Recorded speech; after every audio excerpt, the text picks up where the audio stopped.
오늘 14절을 보면 하나님께서 기뻐하시는 사람들이라는 표현이 나옵니다. 지극히 높은 곳에서는 하나님께 영광이고 땅에서는 하나님께서 기뻐하시는 사람들 중에 평화이다. 하나님께서 기뻐하시는 사람들, 이 시간 우리가 기억해야 될 제목입니다. 지금부터 2000년 전 첫 번째 성탄절, 예수님께서 태어나셨습니다. 이 예수님의 탄생은 수천 년 전부터 예언된 하나님의 언약대로 탄생하신 그러한 탄생이신데, 그 언약의 말씀은 하나님께서 우리와 함께 하시려고 사람의 몸을 입고 찾아오시되 가장 낮고 천한 곳으로 탄생하신 것입니다. 그러므로 예수님의 탄생은 우리에게 큰 복음이고 최고로 기쁜 소식입니다. 왜냐하면 존귀하신 하나님께서 가장 낮고 천한 사람의 모습으로, 비천하신 모습으로 찾아오셨기 때문입니다. 당대에 왕족이나 제사장 집안들이 있었을 터인데 주님께서는 그러한 훌륭한 인간의 집안으로 태어나시지 아니하셨고, 인간적으로 가장 낮고 천한 그런 모습으로 우리에게 찾아오신 것은, 이것은 곧 왕족이나 부자나 제사장이나 이런 집안 사람들을 구원하시려고 오신 것이 아니고, 우리처럼 낮고 천하며 사람들로부터 멸시천대를 받는 이런 사람에게까지도 이 구원의 복음이 임하게 하시려고 주님께서 그와 같이 찾아오신 것입니다. 이러한 예수님의 탄생을 이제 천사들이 전하게 되었는데, 천사들은 온 백성이 크게 기뻐할 복음을 전한다, 이렇게 말하였습니다. 10절을 보면 천사가 그들에게 말하였다. 두려워하지 마라. 보아라, 내가 너희에게 온 백성이 크게 기뻐할 복음을 전한다. 여기 온 백성, 인간적으로 아무리 천하고 무식한 사람이라 할지라도 이 복음의 은혜를 입을 수 있음을 표현한 그런 말씀입니다. 그러면서 그 복음의 내용이 무엇인지를 바로 그 다음에서 설명하고 있습니다. 우리 11절 12절 다 같이 합독하십니다. 11, 12 시작. 오늘 다윗의 동네에 너희를 위하여 구주께서 태어나셨으니 그분은 그리스도 주님이시다. 너희가 포대기에 쌓여 구유에 누워있는 아기를 볼 텐데 이것이 너희에게 주어진 표적이다. 자, 구주께서 그리스도이신데 그분께서 태어나시되 구유에 누이신 것을 볼 터인데 이것이 표적이다. 사람이 태어나가지고 구유에 누이는 경우가 뭐 있겠습니까? 예수님 외에는 극히 드문 그런 일입니다. 그러므로 이것은 참으로 우리 눈으로는 희한하고 이상한 일이지만 이것이 너희들에게 표적이 되어서 하나님의 언약의 말씀이 성취된 것을 알 수 있을 것이다. 이러한 예수님의 탄생하심은 하나님의 모든 뜻을 다 순종하시기 위하여 그렇게 낮고 천한 가운데 태어나신 것이기 때문에 그것은 지극히 높으신 하나님에게는 영광이 될 것이고, 또한 이러한 예수님의 탄생은 천한 우리에게 찾아오신 그런 예수님이시기 때문에 그분의 탄생은 하나님께서 기뻐하심을 입은 우리들에게 평화입니다 라고 말하였습니다.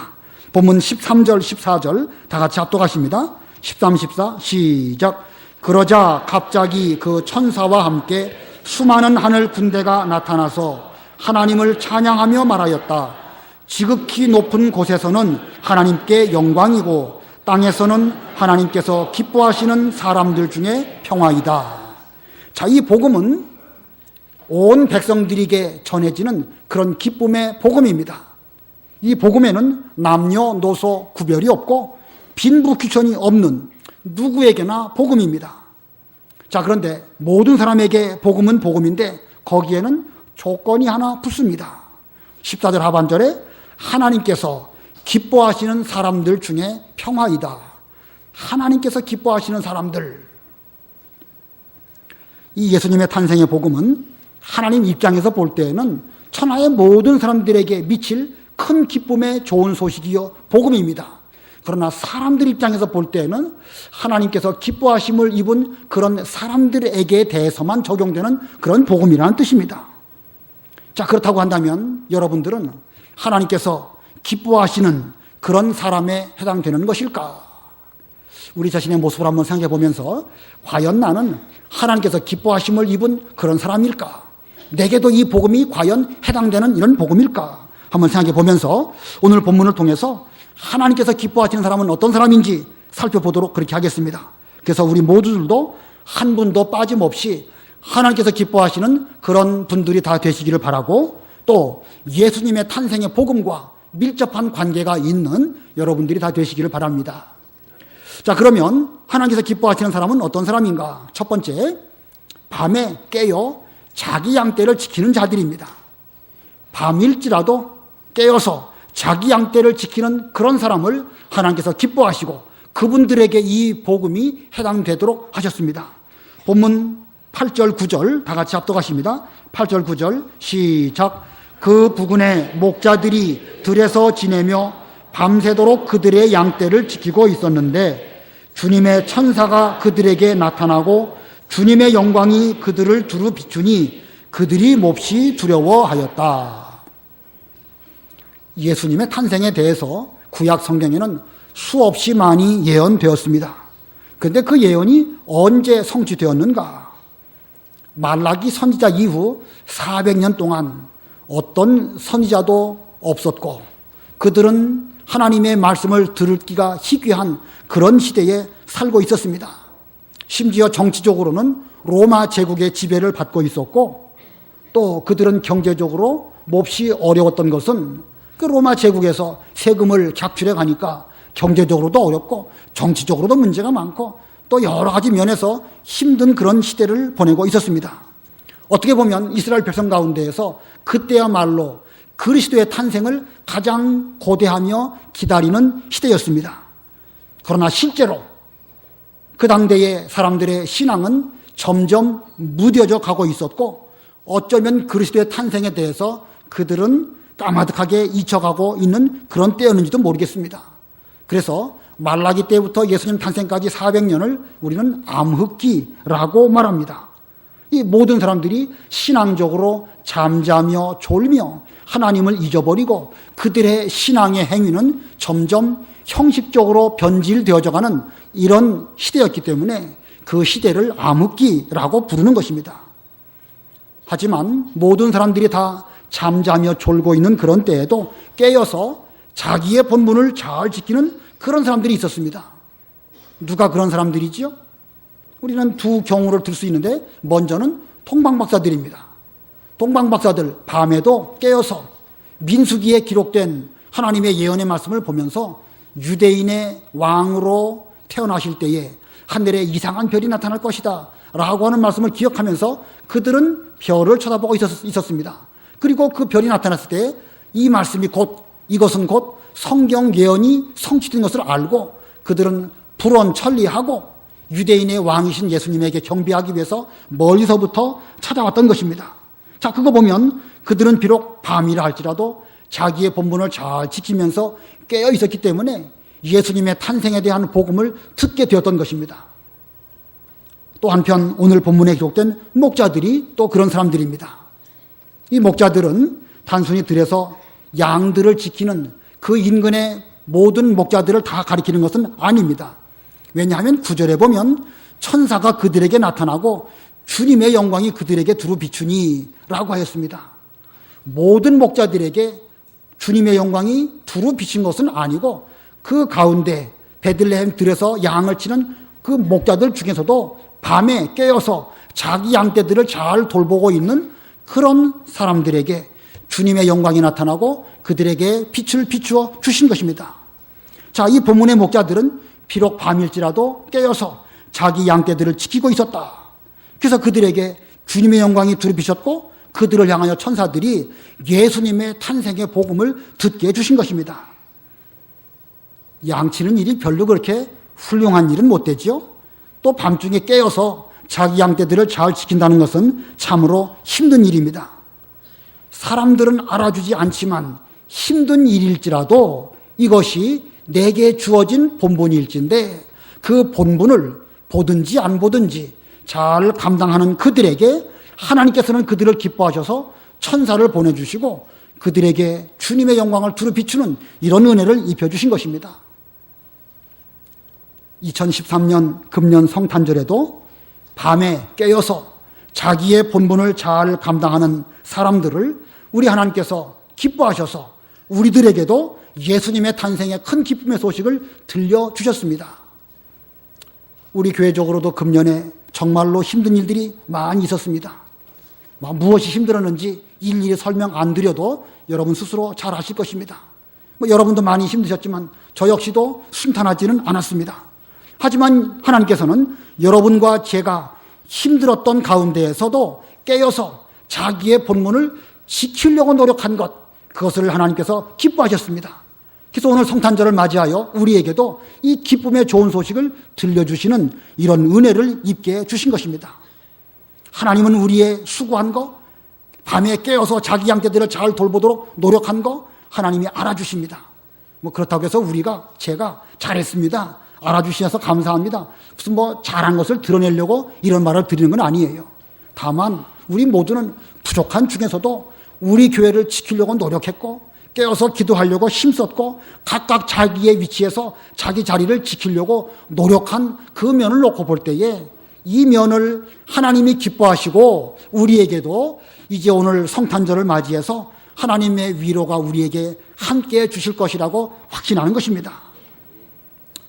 우리에게 오늘 특별히 고난을 많이 겪었기 때문에 하나님의 큰 위로와 기쁨이 넘치게 된 거 다시 한번 감사를 드리면서 또한 앞으로도 예수님 재림하실 때에 여전히 똑같은 일들이 일어나게 되지 않을까 생각해 보게 됩니다.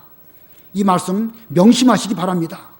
예수님의 재림 때에도 모든 사람들은 졸고 잠자는 가운데에서 주님을 제대로 영접하고 깨어서 자기 양떼들을 잘 돌보면서 주님께 영광 돌리는 그런 사람이 쉽지 않을 것을 성경은 우리에게 교훈하고 있습니다.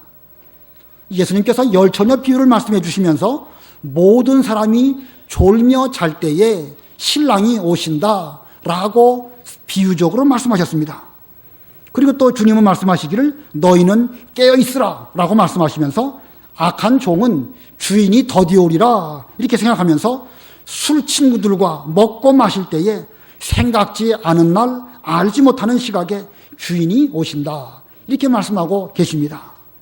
그러면 앞으로 우리의 이 시대는 점점 더 캄캄해지고 죄악의 밤은 깊어져 갈 것입니다. 자기 본분에 충성하는 그런 종을 찾기가 더욱 어려워질 것입니다. 그러나 그러한 시대를 할지라도 모든 사람들은 다 그런 길로 걸어간다 할지라도 우리 상대원 교회의 성도만큼은 깨어서 자기 본분, 예수님께서 맡기신 그 일을 계속해서 잘 감당하며 충성하시는 여러분들이 되시기를 바랍니다. 여러분들이 그런다고 하시면 하나님께서 기뻐하시는 사람들이 다 되실 것입니다. 우리 예수님께서는 가장 낮은 곳으로 찾아오셨고 포대기에 쌓여서 구유에 누이시는 모습으로 찾아오셨습니다.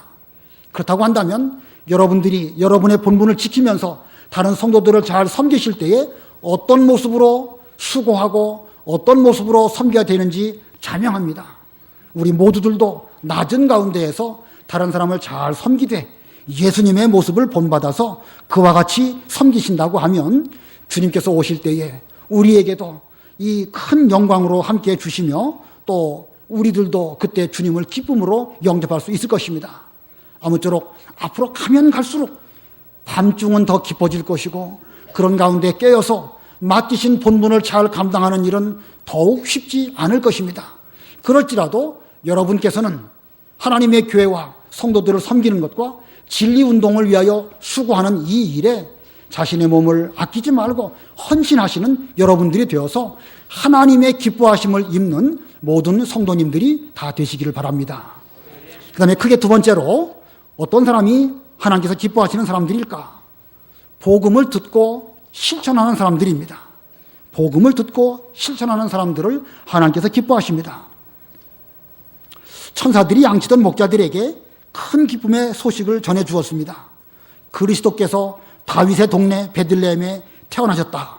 너희는 그곳에 가면 구유에 누이신 것을 보게 될 터인데 구유에 누이신 것이 너희들에게 주어진 표적이다 라고 말했습니다. 사람들이 세상에 태어나되 구유에 누이는 경우가 있을까? 아무리 천한 사람이라 할지라도 구유에 누이는 일은 정말로 쉽지 않은 일입니다. 그렇기 때문에 그것이 표적이라 그랬습니다.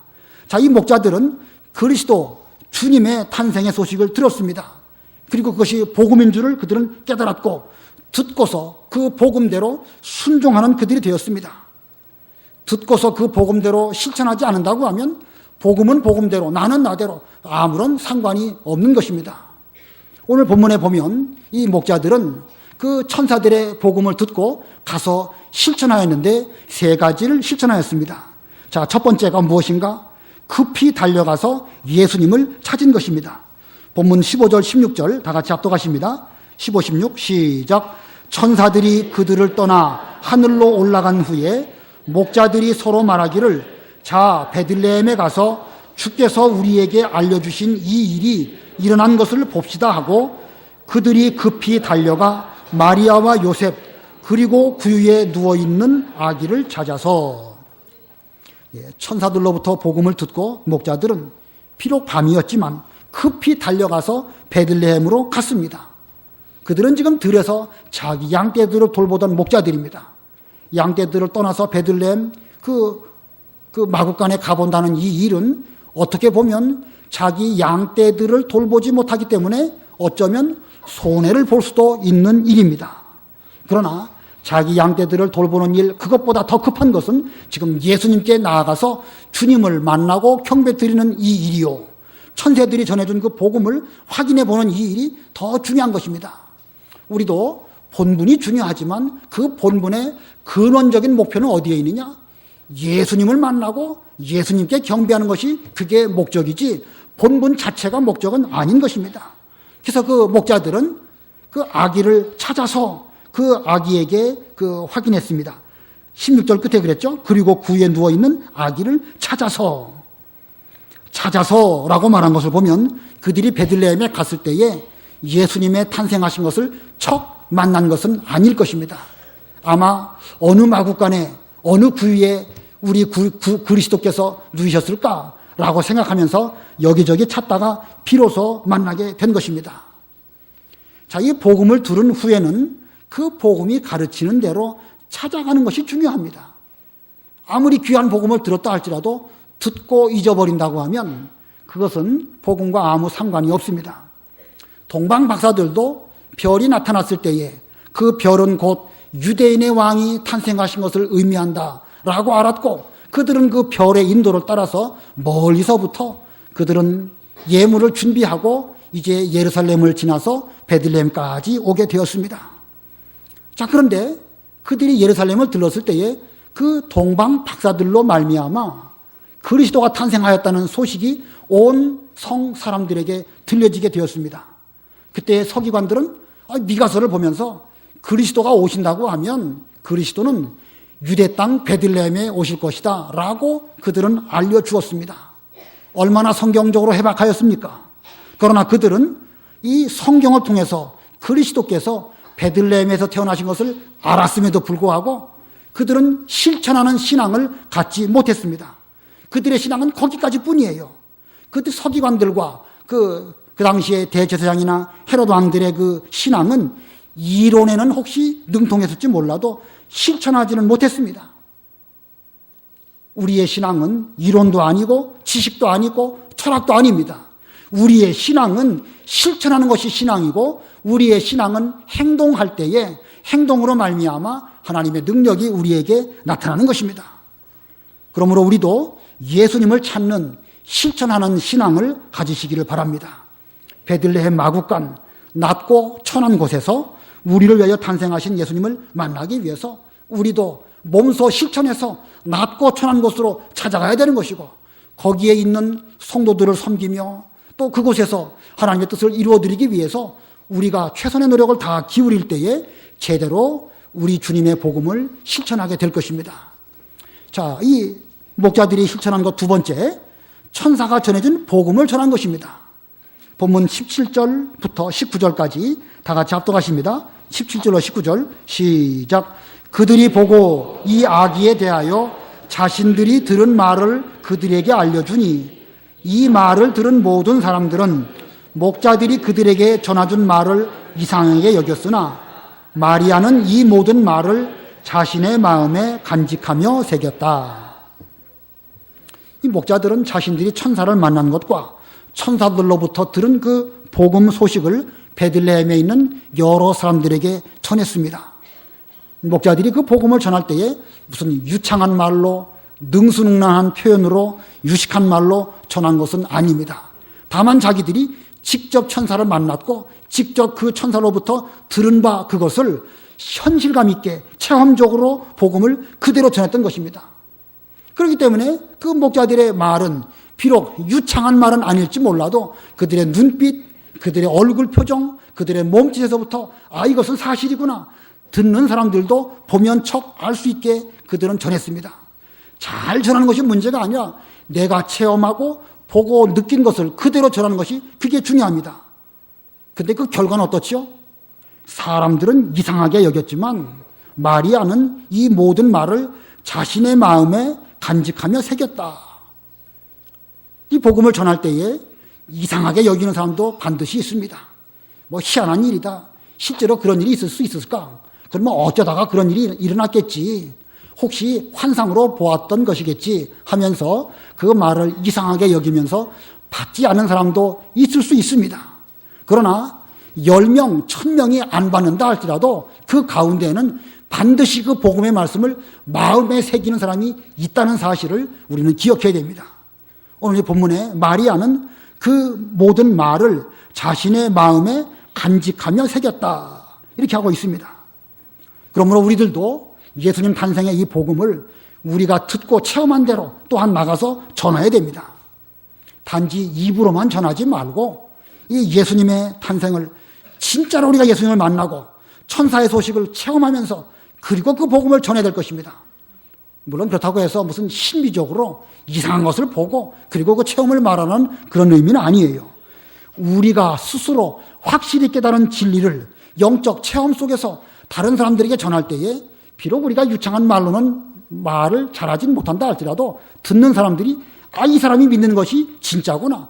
이 사람이 정말로 예수님을 만났고 정말로 이 사람 마음속에는 기쁨과 은혜가 넘치는 이런 가운데 있구나. 이것이 느껴지도록 전해야 될 것입니다. 비록 말 잘 못해도 확신과 능력으로 전할 때에 듣는 자들은 깨닫게 될 것이고 그 가운데 믿는 사람이 반드시 있을 것입니다. 그 다음에 세 번째, 복음을 들은 목자들이 실천한 거의 세 번째는 하나님께 영광을 돌리고 자기 자리로 돌아간 것입니다. 본문 20절 다 같이 합독하십니다. 20절 시작. 목자들은 듣고 본 것이 자신들에게 말한 것과 같았기 때문에 하나님께 영광을 돌리고 찬양하며 돌아갔다. 이 목자들이 천사를 만나고 또 그리스도를 찾아뵙고 한 것은 이 본인들에게 참으로 진귀한 체험일 것입니다. 얼마나 신기한 일입니까? 천사들을 직접 눈으로 보았고 천사들의 그 비추어진 그 영광을 체험했고 또 직접 음성을 들었고 구유에 누이신 예수님을 만나게 되었고 이 모든 일들은 정말 일생 한 번 경험할까 말까한 진귀한 체험입니다. 그런데 이런 진귀한 체험을 했을 때에 자칫 잘못하면 자기들이 무슨 위대한 사람이라도 된 양 생각하다가 자칫 잘못하면 실족하는 경우도 있을 것입니다. 다만 우리는 자기 일처럼 비천한 자들에게까지 이 복음을 들려주신 하나님의 은혜에 감사합니다. 우리가 뭐라고 이런 은혜를 입게 하셨습니까? 감사합니다. 그러면서 하나님께 영광 돌려드리고 또 자기 자리에 돌아가서 자기 맡겨주신 그 일에 충성하는 것, 이것이 올바른 태도인 것입니다. 사람 가운데에서는 어떤 신기한 체험을 한 뒤에 그것 때문에 우쭐하다가 결국 망하는 길로 걸어가는 사람들도 많이 있는 것입니다. 큰 역할을 잘 감당하긴 했는데 거기까지는 좋았는데 마지막에 가가지고 잘못해서 교만하다가 망하는 사람이 참 많습니다. 구약 성경에 보면 우시아라는 왕이 있었죠. 아주 훌륭한 왕이에요. 이스라엘을 부강하게 잘 살게 만든 그런 왕이고 그 52년 동안 왕 위에 있으면서 정치를 잘했고 뭐 농사도 잘 짓게 하고 군사력도 아주 힘있게 만들고 정치를 잘해서 이스라엘이 훌륭한 그 좋은 나라가 되도록 만들었습니다. 근데 그가 나중에 어떻게 됐죠? 그 문둥병이 걸려가지고 죽었어요. 자기가 성전에 들어가서 하나님께 제사를 드리려고 하다가 그 잘못된 길로 걸어가게 된 것입니다. 그러니까 이게 무슨 신기한 체험을 했다고 해서 어떤 일을 잘했다고 해서 계속 우쭐하게 나아가다가 보면 결국 정말로 실족하고 망하는 길로 걸어가는 경우가 많이 있다는 사실을 기억해야 되는 것입니다. 뭐 왕만 그런 게 아니고요. 목사나 장로나 집사나 어떤 일을 잘 감당하다가 결말이 좋지 않은 경우가 의외로 많다는 사실을 우리는 기억해야 될 것입니다. 그러므로 우리는 아무리 큰 일을 잘하고 아무리 주님의 천사로 말미암아 큰 영광을 누렸다 할지라도 그 모든 영광을 하나님에게만 돌려드리고 자기 자리로 돌아가서 자기의 본분을 끝까지 잘 감당하는 이런 실천자가 될 때에 참으로 하나님께서 기뻐하시는 사람이 될 수가 있을 것입니다. 금년 한 해 동안 우리 교회의 어려운 중에도 먼저는 하나님의 은혜로 또 여러분들이 각각의 자기의 위치에서 자기의 직분을 잘 감당하고 수고하심으로 오늘 기쁜 성탄을 우리 모두가 함께 이렇게 맞이하게 되었습니다. 그래서 오늘 이 시간 지극히 높으신 하나님에게는 영광이 되고 비록 우리는 아무것도 아닌 존재이지만 땅에서 기뻐하심을 입은 사람들 우리에게 평화를 주신 하나님께 다시 한번 감사를 드립니다. 아무쪼록 앞으로도 계속해서 비록 밤일지라도 깨어서 자기 양떼들을 잘 돌보시는 여러분들이 다 되시기를 바라고 또 우리에게 들려주신 복음의 말씀대로 그 말씀을 실천하는 그런 여러분들이 다 되시기를 바랍니다. 앞으로 점점 시대적으로 믿음 지키기가 어려운 때가 반드시 올 것입니다. 금년 어려운 거 우리가 잘 이겼지만 앞으로 또 어려운 일이 없으라는 법은 없고 어쩌면 더 큰 일들을 준비케 하시려고 하나님께서 금년 한 해 동안 연단시키고 많은 시련을 우리에게 겪게 해주셨습니다. 이제 앞으로도 계속해서 여러분들에게 주어지신 본분이 있는데 그 본분의 위치에서 자기 역할, 맡기신 양떼들을 잘 돌보시는 그런 역할을 하시면서 또한 복음을 들으면 그 복음대로 급히 달려가서 예수님을 찾는 여러분들이 되시고 또 복음을 전하면서 모든 영광을 하나님께 돌려드리고 그 이후에는 자기의 자리에서 끝까지 자기 본분을 잘 감당하시는 여러분들이 다 되시므로 하나님께서 기뻐하시는 사람들이 다 되시기를 바랍니다. 잠깐 동안 말씀을 생각하시면서 기도하시겠습니다. 하나님께서 기뻐하시는 사람이 과연 나일까? 나는 지나간 1년 동안 얼마나 하나님을 기쁘시게 해드리는 역할을 감당했는가 생각해 보시고 앞으로 남은 기간 동안 하나님을 참으로 기쁘시게 해드리는 이런 직분자가 되겠습니다. 이런 마음으로 하나님께 기도하시기 바랍니다.